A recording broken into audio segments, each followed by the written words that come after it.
Welcome back to Caffeinated Hacks. In the previous video, we talked about Nmap, classic building block of good enumeration. We talked about some of the flags. I gave you a few examples. This video, I'm going to talk about NetCat, also called the TCP/IP Swiss Army knife. If you haven't seen the NetCat video, the Nmap video, I encourage you to go back and take a look at it. It's not too long, and it does give you a lot of good information that we might be able to use here too. For those of you who have watched it, let's dig into NetCat. NetCat is a massive player in the game. It's a multi-use tool. It can do so many things. It can act as a listener for your reverse shells. We'll talk a little bit about those. It can send data to a target host and port in pretty much any format you want. It's super useful for that. You can do a lot more, hence why it's actually called the TCP/IP Swiss Army knife. Reverse shells, we're going to need to know a little bit about that. In general, there are two ways to connect to a host. If you got like a vulnerable VM, or you're doing some sort of capture the flag, you can connect to it directly using what's called a bind shell. So think you're logging into SSH, you are actually hitting that box, and it's like, hey, I require username and password. You give it the username and password, and you're in, right? That's a direct login. That's a bind shell, and you get a terminal out of that. Well, there's this other concept called a reverse shell. It's a little bit more complicated. You, as the attacker, have to set up a listener, and you have to somehow convince that target host to call you. So in the direct bind, or the bind shell, you are calling it, and in the reverse shell, you're trying to convince it to call you. This usually requires some sort of exploitation of a vulnerability to achieve, so we won't go over that too much in this video, but I'll show you an example of what this would look like. So why this is important. If you remember our diagram from the Nmap video, you've got an attacking box, you've got a target host. That target host has ports. For you to communicate with that target host, you have to go through one of these ports. Well, not exactly these, but there's 1 to 65,535 ports.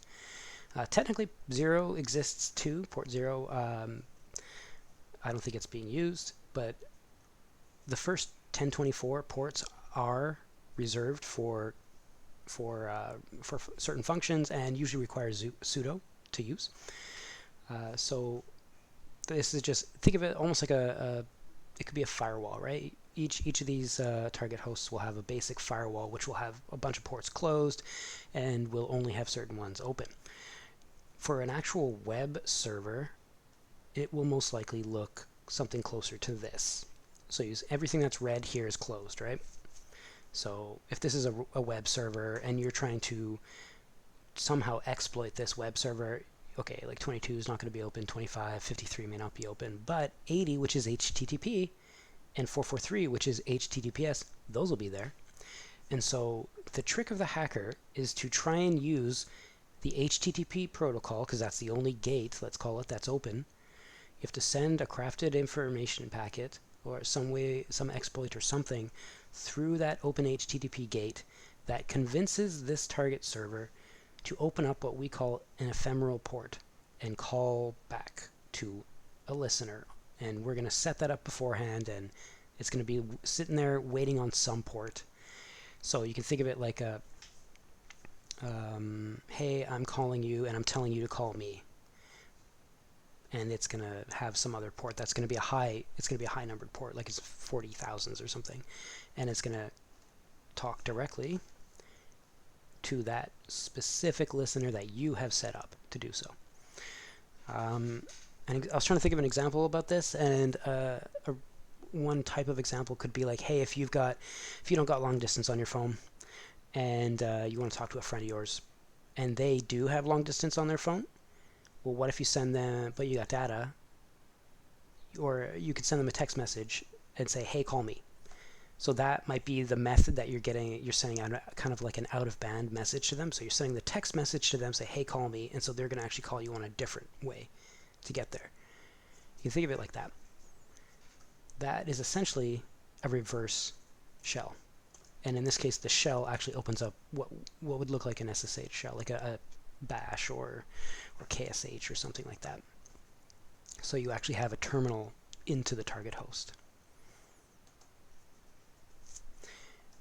The reason I say that is because NetCat will do a lot of the heavy lifting for us.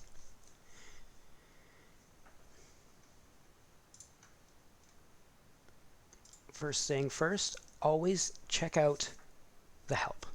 So NetCat, you could type out NETCAT, or you can just do NetCat NC. Let's check out the help. This one's quite small. Compared to our Nmap one, which was quite long, this one is kind of nice and digestible. First thing we're going to see is, hey, something's dangerous.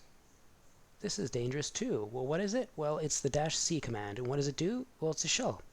You can actually execute shell commands through this. That is the whole point when you're trying to do a reverse shell. A lot of this is going to be through stuff like this. And you can actually see in the comment here, you can use the bin/sh to just do just general execution. Same thing for a file name. You can basically execute a given program on connect, so you can set up a listener, and anyone who connects to it auto execute a program or something like that. Yeah, you can broadcast and stuff. L, super important. This is how you listen. So if you didn't put the -l command, you would be connecting to something. If you put the -l command, you would just sit there and listen.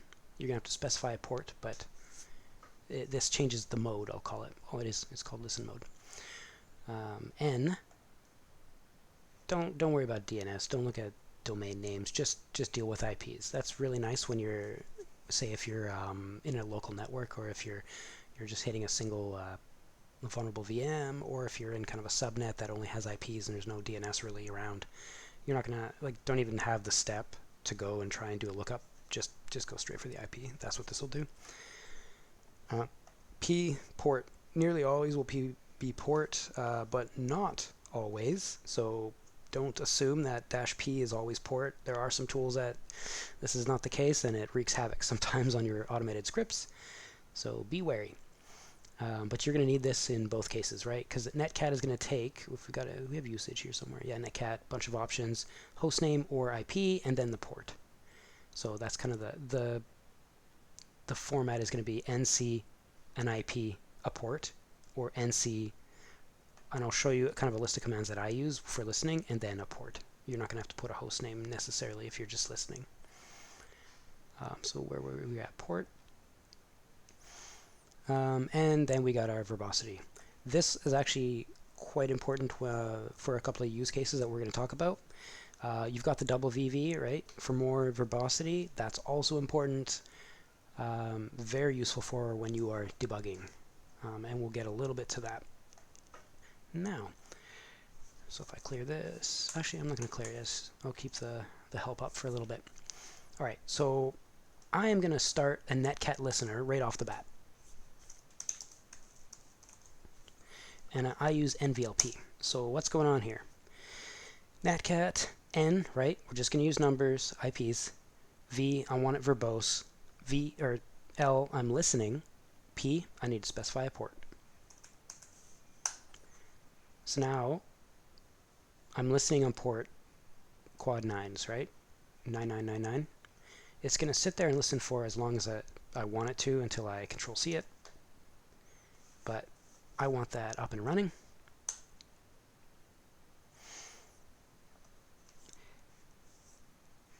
And so now what I'm going to do is I'm going to connect to it. I'm going to connect to myself. So my IP is...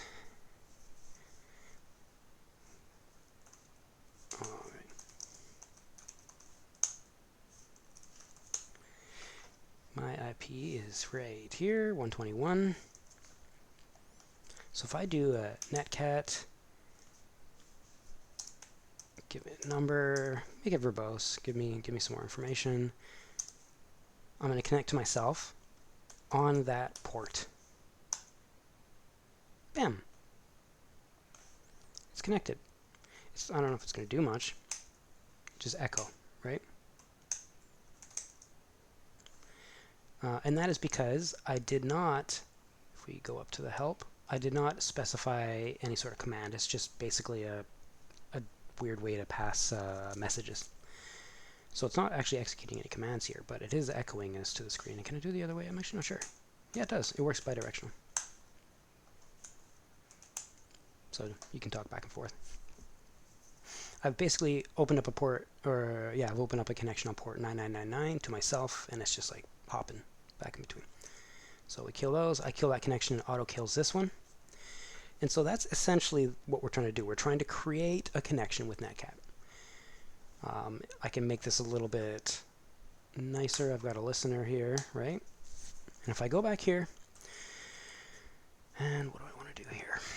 Yeah, I'm just going to do that. Forget about this. Slash. Do I need bash? No. SH, right? Basic shell. What I'm going to do is I'm netcatting into this box to the listener. So this is an important part. Let's say this is the target, the vulnerable machine, and this is my Kali host. So my listener is on my Kali host. Well, if we pretend that this is, separate them a bit more. If this is the vulnerable machine, I'm going to somehow try and convince that machine to run this command, right? Because this is my Kali machine's IP. And I'm going to say, hey, run bin/sh, run a shell and connect to this. And I'm running it from this one. I run it, but look at this.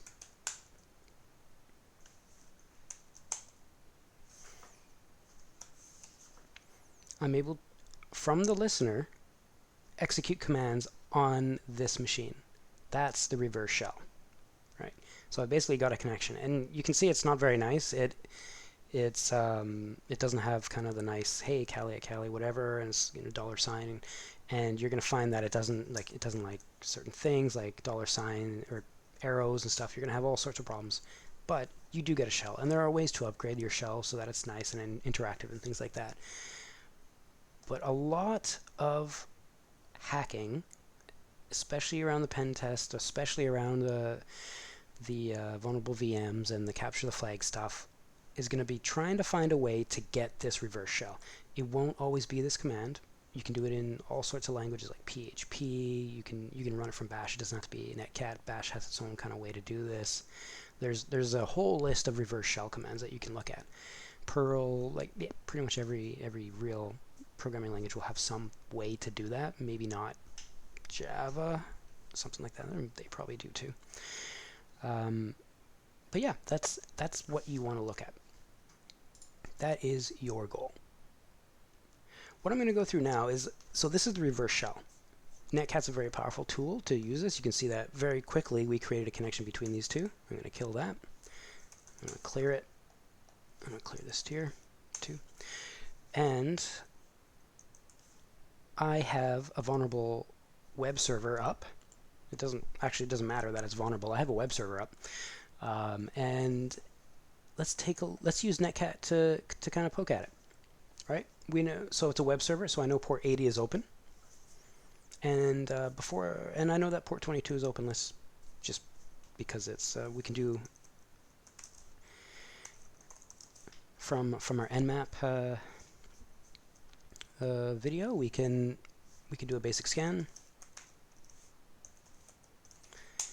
And we're going to do a quick scan here, and yeah, okay, we're going to hit 22, and we're going to hit port 80. So in nmap, I talked about banner grabbing, and the nmap video is when I talked about it. But the nmap does a lot more when it comes to banner grabbing. It doesn't just grab the text; it'll do a bunch of profiling and stuff around that as well. If you want to just straight up not use nmap and you want to just banner grab yourself, you can actually do that with NetCat. And you're going to want some verbosity around that. 192, 168, 0, and 231. That's our target. And just hit port 22. So, and I didn't put the -n, and so it actually tried to do a name lookup and failed because it's just on my local network. There's no domain name for this. But what we got here is, hey, we have a successful connection.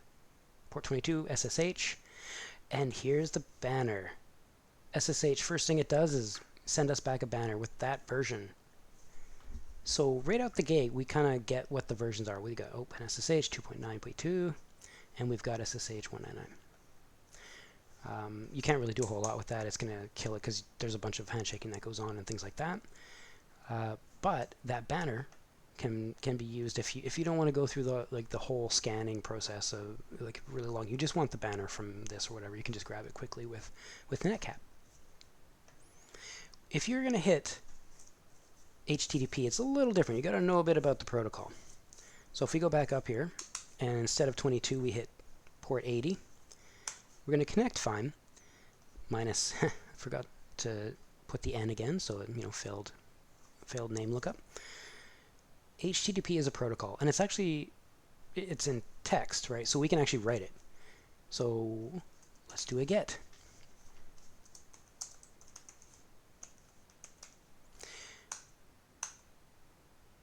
So the web server, so here, let me explain a little bit here. Get root using protocol HTTP version 1.1, right? And then double carriage return. So bam, bam. And then this is the response. This is basically how HTTP works. It's just a text in fact, HTTP stands for Hypertext Transfer Protocol, right? It's just text behind the scenes, and you can write this all. If you go, if you open up a browser, like here, let's even do this.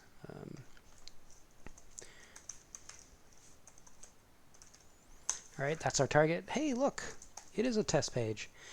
I hit Control-Shift-I, which brings up kind of your developer tools on the bottom here, and I'm hitting on the network page. I'm going to run this script again, and we see that we got a 200 HTTP GET. And actually, this is nice because if we look at our terminal, it'll tell us that we got an HTTP 400 bad request. And I think I know why.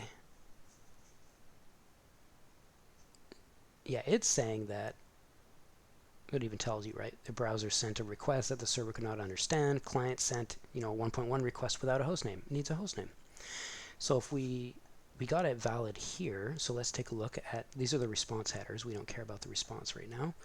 This is what was sent as a request, and you can see that there is a host. So let's add that to our NetCat example, and maybe we can get it to actually return a real page. So we go back up. We're going to have to write this all over again. So it's a get, the root of that page, HTTP, what is it, /1.1, enter, enter, and host space, and it is 192.168.0.231. Hit enter again. Bam. All right. We actually got a valid return. Well, let's see. Let's check the status code first, but this looks pretty promising. Here's my get with my host header, right? And that's just how headers look. It's nothing fancy. It's just a bunch of text with 2 enters afterwards. Well, one enter and then another enter. There's the HTTP protocol. There's a bunch more headers you can do, and when you get to like HTTP posts and stuff, you can put stuff in the body. But yeah, that's what the requests look like. Here's your response. You see an HTTP 200, which means OK, gives you that. Gives you a bunch of headers, right? The date, server, last modified. It gives you an E tag. These are all headers. And then here's the enter, and it's giving you a body. And that is the default Apache body. So through NetCat, we were able to just get the server's root page. You can add like user agents and stuff too when you do that. That is very nice for certain protocols that may not be HTTP. Like if we go back to, where's the PN? I could probably type it faster than finding it.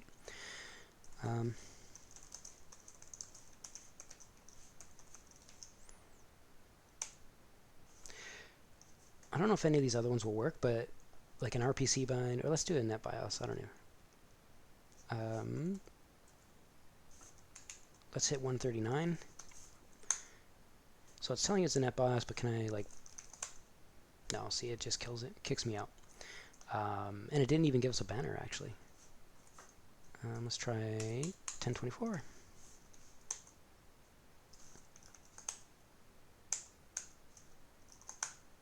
Oh, okay, so there's something. So that's what was that? Oh, right, that's part of the RPC bind stuff.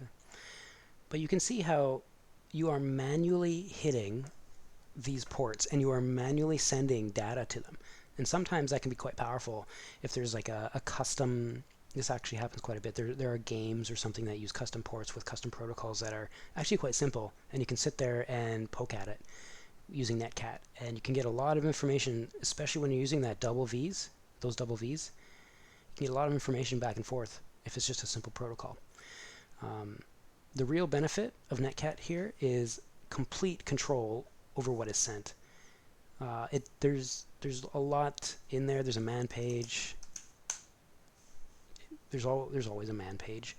But even though we did -H and we saw that little bit of help, there are way more things you can do. And yeah, there's plenty of examples. This really is kind of the bread and butter, one of those bread and butter networking tools that become so handy, especially if you just want to connect quickly to something, or you just want to ping something and see what's actually running there. You don't care about all the protocol stuff.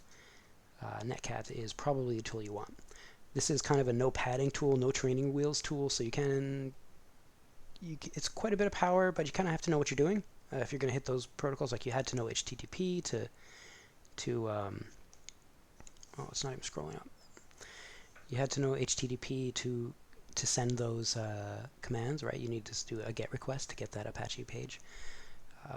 That just kind of that comes with time, but that's an important part of this particular tool. Is you'll just get a feel for things. So if you're hitting a box and you see a protocol you don't know, try NetCat. Try hitting it up and see what port's on, and see what you get. You might be surprised. Well, guys, that's NetCat. If you enjoyed this, grind some beans, boil some water, hit subscribe. Thanks.